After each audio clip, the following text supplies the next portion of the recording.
Good afternoon, everyone. Romney Smith at WTOC. Thanks for watching The News Now. This is where we give you digital updates on stories we're following locally and sometimes regionally, nationally, and internationally sometimes. We're on various platforms right now. That includes our website, WTOC.com, the WTOC apps, Amazon Fire, Roku, Twitter, Facebook.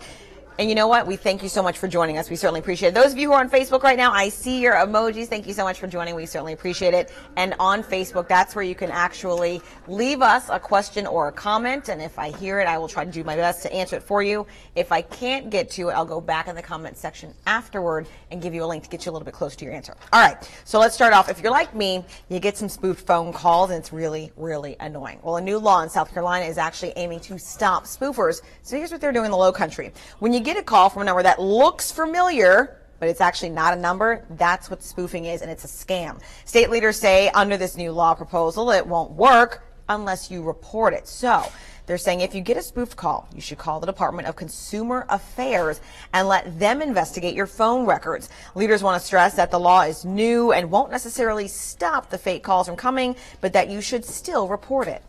If someone breaks in your home and you don't report, and steals all your belongings, you don't report it, well, the sheriff's department, they can investigate and try to track down the criminals. It's the same here.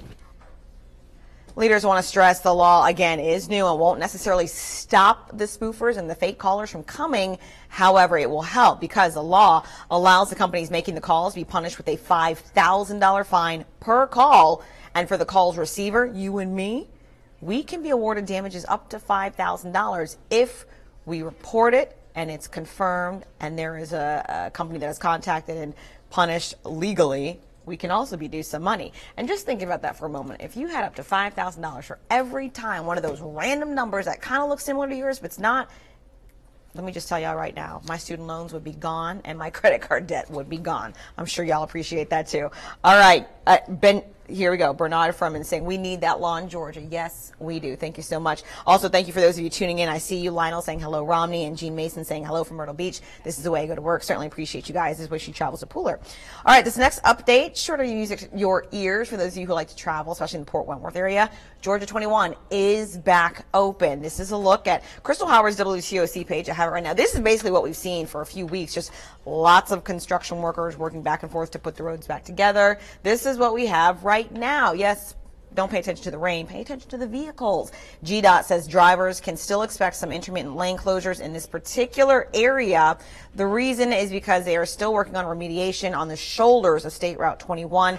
Keep in mind an average of 30,000 people drive that way daily, so very, very welcome sign that 21 is back open after that C-130 military plane crash killed 9 airmen from Puerto Rico. Well, the Beaufort County School Board of Education has voted to hire an interim superintendent. We have a look for you, and he's very qualified with his experiences. This comes, of course, after the previous superintendent, Jeff Moss, and the school district parted ways last month. Dr. Herb Berg has been a superintendent for 37 years in 6 different school districts. That includes the state of South Carolina. Board members voted unanimously to hire Dr. Berg during a meeting Thursday evening, and he's got nearly 50 years of experience. Pretty impressive, and he'll start pretty soon.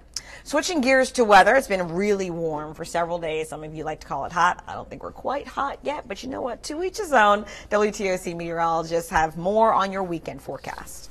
We are trying to dry out. That one big band of rain is now pushed toward Pembroke down to Hinesville. Still have cloudy conditions, drizzle around. You can see the clouds behind me over Hilton Head. And there is a big band of moisture just off St. Helena making its way. And that'll make its way through Bluffton and eventually Savannah. So we'll have another round of showers. Look at the heavy downpours during an Abercorn, 1.3 inches right around 11 to noontime today. So watch hour by hour. It starts to lighten up a little bit, but we still have that last little push. And then by 5, 6, 7, we all start to dry out. The clouds remain, maybe even some light drizzle. There is still that moisture off in the Atlantic, so morning showers can't be ruled out, but hopefully we try to dry out for your Friday night. WTOC is always trying to get more into the community and to meet you guys face to face and try to help you out with different things. So this afternoon, we're actually kicking off our summer series in the Low Country. Take a look. From the farmland to the coast and everywhere in between, there are so many things that make summer special in the Coastal Empire and Low Country. WTOC is on the road showcasing what makes our communities great in the Celebrate the Summer Tour. This week, WTOC has stories about what makes Bluffton special. And Friday afternoon, stop by Cinemark 12, where we'll be broadcasting live from the WTOC Storm Chaser. Meet some of the WTOC team and tell us how you celebrate summer. All right, so we'll be at the Cinemark in Bluffton this afternoon, so be sure to join us there. You can check out the storm tracker, which is really impressive if you've never seen it in person before, to see what it's got going on. Our meteorologist will also be out there, so you can get an up-close and personal look at exactly how they use the weather instruments in our storm tracker to help bring you the most accurate forecast locally. All right, I don't see any more questions right now. Oh, here we go. And I was going to cut the lawn tomorrow. Will it be dry enough for that? Your answer coming up at 4 p.m. because I never want to take the shine from any of our meteorologists because I am not a scientist. I stick with the news, not the weather. But I will get you your answer and I'll reply in the comment section, all right? Thank you guys so much for tuning in. Of course, our next broadcast is at 4 p.m. on air. We are the CBS affiliate in Savannah, Georgia. Thank you so much for a little bit of your time. And as always, if you want to connect with us online, we're always on at WTOC.com as well as our social media sites. See you later.